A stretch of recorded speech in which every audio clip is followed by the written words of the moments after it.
नमस्कार. तेज वार्ता मध्ये आपले स्वागत आहे. नाशिक जिल्ह्यातील श्री क्षेत्र त्र्यंबकेश्वर येथील अखिल भारतीय श्री स्वामी समर्थ गुरुपीठाच्या महासत्संग मेळावा फाउंडेशनच्या वतीने मध्य प्रदेशातील बाबा महाकाल नगरी श्री क्षेत्र उज्जैन येथे सोमवार दिनांक 5 जानेवारी रोजी श्री भस्मलिंगार्चन सोहळ्याचे आयोजन करण्यात आले होते. या सोहळ्याचा करमाळ शहरासह परिसरातील 200 भाविकांनी लाभ घेतला. या सोहळ्यात सहभागी होण्यासाठी करमाळा एसटी आगारातून 5 बसेसचे नियोजन करण्यात आले होते. शनिवार दिनांक 3 रोजी दुपारी 1 वाजता या बसेसमधून सर्व भाविकांनी उज्जैनकडे प्रस्थान केले. यावेळी भाविकांसह या बसेसच्या चालकांमध्येही या धार्मिक विधीसाठीचा उत्साह दिसून आला. रविवारी सकाळी उज्जैन येथे या बसेस पोहोचल्या. यानंतर भाविकांनी स्नानादी उरकून उज्जैन येथील श्री उज्जैन महाकाल आणि श्री काळभैरवनाथाच्या दर्शनाचा लाभ घेतला.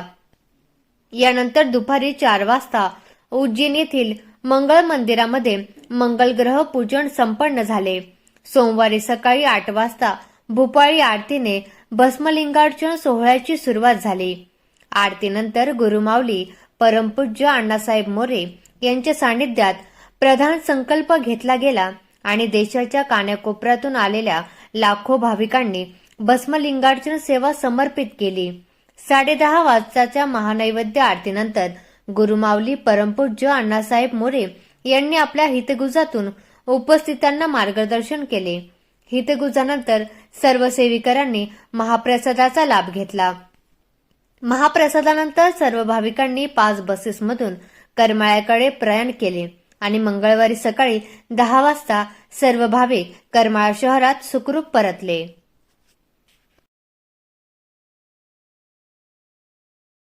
श्री स्वामी समर्थ. 5 जानेवारी उज्जैन या ठिकाणी भस्मलिंगार्चन सोहळा आयोजित केला होता. त्यासाठी आम्ही सर्व करमाळ्यातील सेवेकरी 3 जानेवारीला करमाळ्यातून निघालो. आम्ही करमाळ्यातून निघाला असताना प्रवास करत बरोबर 4 जानेवारीला सकाळी 10 वाजता आम्ही उज्जैन ह्या ठिकाणी पोहोचलो. त्या ठिकाणी पोहोचल्यानंतर आम्ही सर्व सेवेकरी फ्रेश होऊन सगळेजण आपापल्या परीने उज्जैन महाकाल यांचं दर्शन घेण्यासाठी निघाले. उज्जैनचे महाकाल असतील, काळभैरवनाथ मंदिर असेल, सिद्धी मंदिर, हरसिद्धी मंदिर असेल किंवा इतर सर्व मंदिरांचं दर्शन सर्व सेवेकऱ्यांनी आपापल्या परीने घेतले. त्यानंतर दुपारी 4 वाजता मंगळ अनुष्ठान पूजन पंचायती राज आखाडा उज्जैन या ठिकाणी आयोजित केलेले होते. काही सेवेकऱ्यांना ती सेवा करायची होती. त्या निमित्ताने आम्ही सर्व सेवेकरी पंचायती राज आखाडा या ठिकाणी गेलो.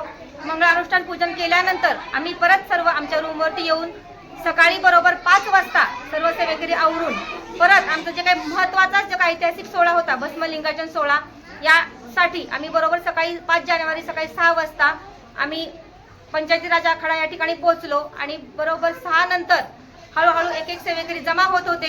जवळजवळ लाखोंच्या संख्येने सेवेकरी त्या ठिकाणी जमा झाले होते. बरोबर सकाळी 8 वाजता श्री स्वामी समर्थ महाराजांची भूपाळी आरती झाली. भूपाळी आरती झाल्यानंतर भगवान महाकालांचं आव्हान अतिशय सुंदर पद्धतीने अक्षरशः राजेशाही थाटामध्ये हत्ती, घोडे, उंट आणि जे काही वाद्य, डमरू वाद्य हे सगळं वाजत गाजत त्यांची मिरवणूक आपल्या कार्यक्रमस्थळी आणण्यात आली आणि त्यांचं आव्हान करून भगवान महाकालांच्या साक्षीने आम्ही जो भस्मलिंगार्चन सोहळा सकाळी 8:15 वाजल्यापासून 10:30 वाजेपर्यंत आमचा पूर्ण संपन्न झाला. भस्मलिंगार्चन सोहळा संपन्न झाल्यानंतर बरोबर 10:30ला परमपूज्य गुरुमाऊलींचं आगमन झालं. 10:30ची महानैवेद्य आरती झाली आणि त्यानंतर परमपूज्य गुरुमाऊलींच्या मुखातून अमृततुल्य मार्गदर्शन आम्हा सर्व सेवेकऱ्यांना लाभलं आणि सर्व सेवेकऱ्यांचं अमृततुल्य हितगुज ऐकून झाल्यानंतर बरोबर 12 वाजता महाप्रसाद सर्व सेवेकऱ्यांनी घेतला. महाप्रसाद घेतल्यानंतर आम्ही सर्व सेवेकरी करमाळा या ठिकाणी निघण्यासाठी त्या ठिकाणी परतलो. करमाळ्यात कधी पोहोचलो आम्ही बरोबर उज्जैन या ठिकाणी आम्ही दुपारी 3 वाजेपर्यंत सर्व सेवेकरी निघालो आणि करमाळ्यामध्ये 6 जानेवारी सकाळी 10 वाजता आम्ही करमाळ्याला पोहोचलो. तर 5 बसेस मधून गेलता आपण. हो. तर या सर्व बसेसचं नियोजन पण महत्वाचं होतं, व्यवस्थापन वगैरे कोणी सहकार्य केलं तुम्हाला? आम्ही सर्व सेवेकऱ्यांचं सहकार्य आम्हाला लाभलं. सर्व सेवेकऱ्यांच्या सोबत त्या ठिकाणी जे काही आपण हॉटेल बुकिंग केलं होतं त्या हॉटेल बुकिंगच्या सर्व जे काही तिकडचे लोक होते, बुकिंगचे तिकडचे मॅनेजर असतील, इतर काही सेवेकरी असतील, आपल्या जे काही आम्हाला गुरुपीठ प्रतिनिधी नेमून दिलेले होते त्यांच्या सहकार्याने आम्ही ते हॉटेल बुकिंग केलेलं होतं. काही लोकांना हॉलमध्ये राहायला मिळालं, काही लोकांना रूममध्ये राहायला मिळालं. तसं आम्ही तसं त्या ठिकाणी मी पोहोचलो. 4-5 ठिकाणी आमची सगळ्या सेवेकऱ्यांची सेवा म्हणजे सगळ्यांची तिथं आम्हाला रूमची उपलब्धता होती. त्या ठिकाणी आम्ही बरोबर त्या लोकांच्या सहकार्याने आम्ही तिथे राहिलो. करमाळ्यातून निघालेल्या बसेसमध्ये कोणाकोणाचा सहभाग होता? हां, करमाळ्यातून निघालेल्या बसेसमध्ये करमाळा शहर, रंभापुरा केंद्र, तेलीगल्ली केंद्र, भोसे केंद्र असेल, निंभोरे केंद्र असेल, कुडवाडी केंद्र असेल, माढा केंद्र असेल, टेंभुर्णी केंद्र असेल आणि त्यासोबत मंगळवेढ्यातून काही सेवेकरी आमच्यासोबत आले होते. आणि देवीच्या माळ्यामधल्या देवीचा माळ जो आपण देवी कमलाभवानी मातेचा आपण देवीच्या माळ्यावरती एक पूर्ण बस देवीच्या माळ्याची सेवेकऱ्यांची होती. नाव काय आपलं? स्वाती भालचंद्र डहाणे. आणि भस्मलिंगार्चन सोहळ्याला आपण उज्जैनला गेला होता, हां, काय अनुभूती आली आपल्याला? तिकडे जाताना तर काही नव्हतं, पण घरी आले होते ना तेव्हा मी घरात बसले असे आमच्या जावा पण बसल्या होत्या मला भेटायला माघारी आले. मी म्हणलं पोरांना ही काय आणलंय, तर ती म्हणले आपल्या लॅबचं पार्सल आलंय. मी म्हणलं न मागता स्वामी समर्थांनी घरापर्यंत व्यवस्था तर ते दिलं आपल्याला. कशाचं पार्सल आले? डेंटिस्ट लॅब दात. बरं, काय म्हणणार आहे?